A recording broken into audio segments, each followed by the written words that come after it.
So the backdrop of the question is really important in that the church for a long period of time wasn't opening up its vaults to researchers, was sometimes it was often preventing researchers from access to large numbers of documents, was very much trying to control a faithful, faithful official narrative.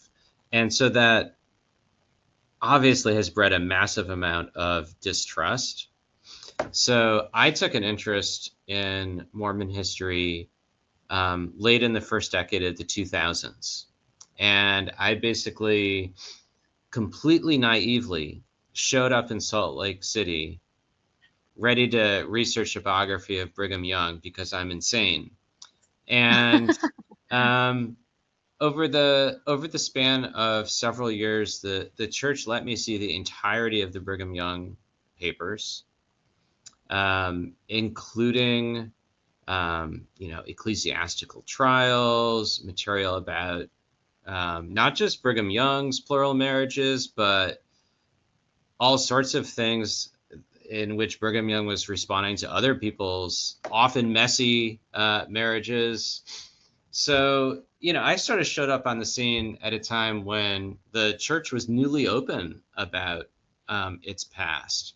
And, more recently, the church published the Council of 50 Minutes. At least it's getting close to publishing the William Clayton Journal, which it let me access. So, but I do have to remind myself, for a lot of people, they learned about some of the discordant parts of Mormon history because, somebody purloined a document from the archives or microfilmed it secretly or took notes on it and published it at a time when the church wasn't putting it out there. So there's this huge amount of distrust and suspicion, which is totally reasonable, right? Given that. I still think despite everything, the job of an academic historian, it's not necessarily the same as an individual seeking the truth.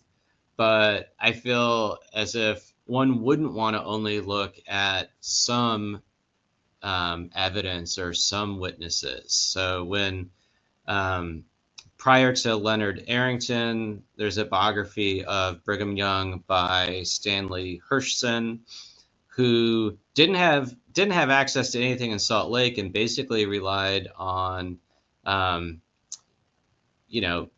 of hearsay, Eastern newspaper accounts, I think.